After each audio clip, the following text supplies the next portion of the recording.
As designers, we're constantly looking to improve things in big and in small ways. And in that sense, we never really stopped designing.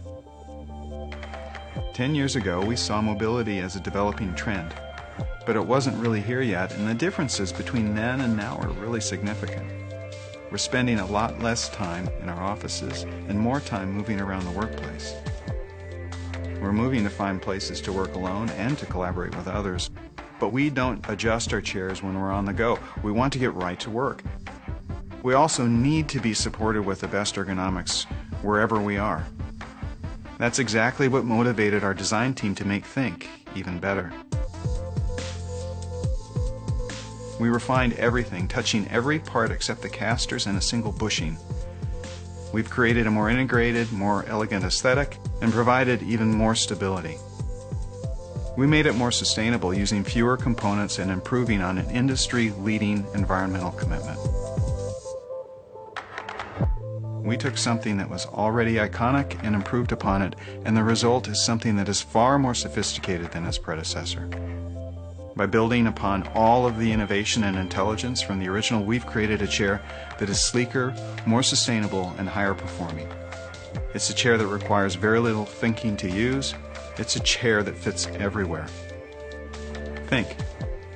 Even smarter, even simpler, and more sustainable than ever before.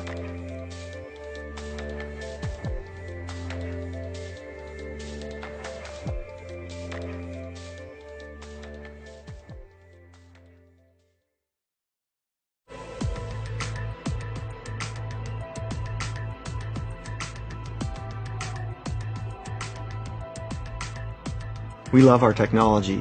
It really is a ubiquitous extension of ourselves. But what we noticed was a pattern of behavior. When people brought this new breed of devices to work, it really mirrored what we were seeing outside of work. People were much more informal, they were much more casual. So we undertook a global study, and what we noticed was these new technologies, this new breed of devices, and the new sociology we were seeing at work had driven 9 new postures that we'd never seen before. And what we heard was people were often in pain. Tablets were introduced just a few years ago, but the workplace and the seating experience had been designed for someone sitting at a computer all day long, not the way people are working today.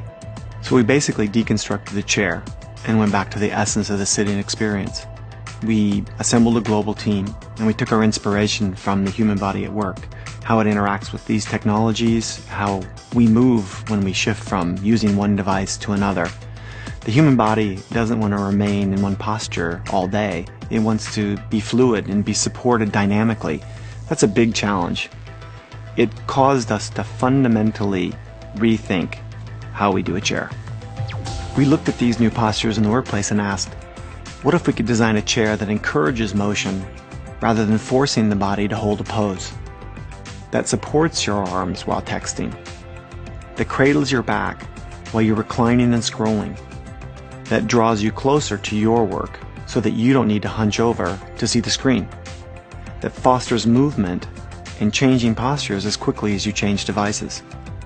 What if we could design a chair as advanced as today's technology, a chair that augments our experience with technology? So we created Gesture, a chair that was designed for the interface between user and technology, inspired by the movement of the human body, created for the way we work today. It's a new science of sitting. When you feel it, you'll get it.